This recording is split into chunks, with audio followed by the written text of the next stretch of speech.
Here's a lot of school this morning is we are beginning our Ignatian Heritage Week.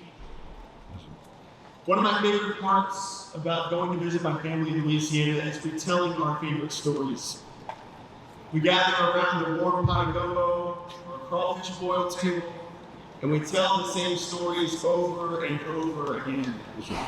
Like when I blindly launched a snowball over a hill in Colorado that accidentally hit my mother in the face, or when my brother and I were playing football and he hit a ball what I thought was an impossible distance and shattered one of the windows, or another time my brother and I were playing football in the house and broke a vase and rotated 180 degrees and got away with it for several years. There seem to be dozens of stories in every family that cement themselves into a kind of story wall of fame. They become lore, they become bigger than life. These stories do more than entertain, though. They remind us of who we are by telling us where we come from. This week we celebrate the story of St. Ignatius and those who have walked in the Ignatian tradition for the past 500 years. The story of Ignatius is that of a pilgrim. In fact, his own autobiography is titled A Pilgrim's Journey. You've heard the stories from this epic life. The superficial and materialistic life that he lived as a teenager and into adulthood. The cannonball moment at the Battle of Preparatory that shattered his dream. His recovery back in Loyola, where he read about the life of Christ and that of the saints. The surrendering of his sword to Our Lady in Montserrat. The composing of the spiritual exercises in that cave that we miss.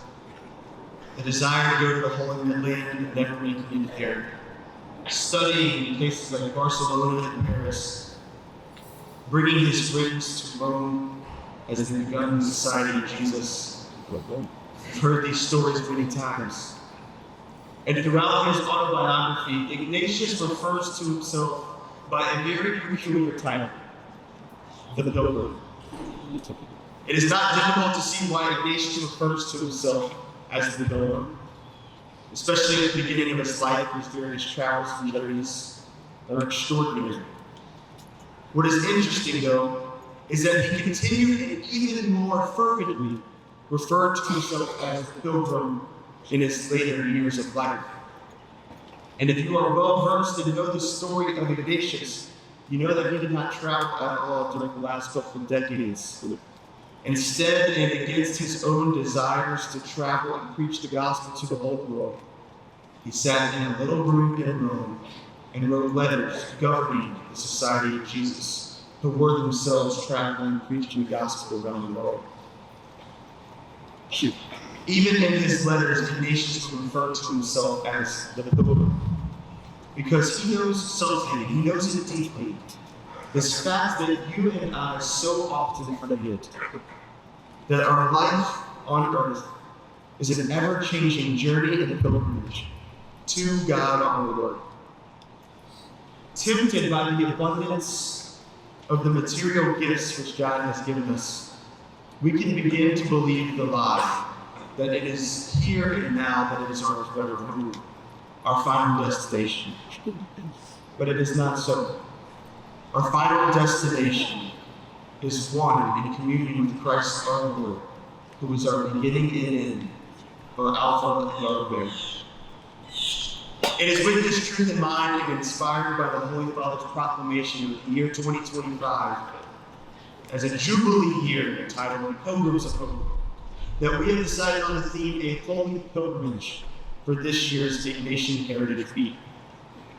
This week you'll have the opportunity to hear many of the stories which remind us of who we are, where we have been, and that gives us a clear idea of where we are going. I'd like to highlight not all, but just a few of the things and activities we will be doing this week. Beginning tomorrow and throughout all of Lent, we will be starting something new called 252. 252 is a prayer service after school. We named it 252 for a couple of reasons. First, and practically, it begins sharply at 2:52 in the chapel of Our Lady of Belen, and it is done and completely over by 3 o'clock. And second, Luke chapter 2, verse 22 says this, that Jesus advanced in wisdom and age and found favor before God and man. There is no verse in Scripture which better describes Cardinal and Jesuit, that you, as you advance in years, grow in wisdom and find favor and blessing with God and with others. We invite all students and faculty for this quick prayer service tomorrow, where we will help set up Lent's goals and promises.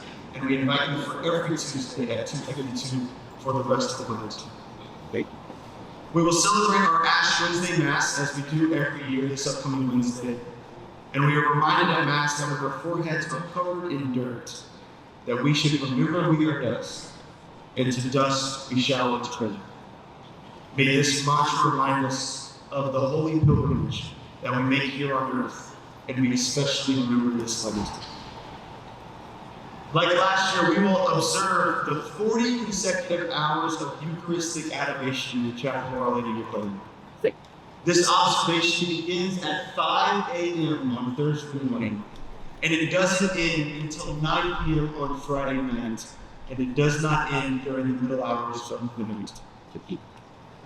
We remember the pilgrimage that Israel made for 40 years as they were wandering in the desert.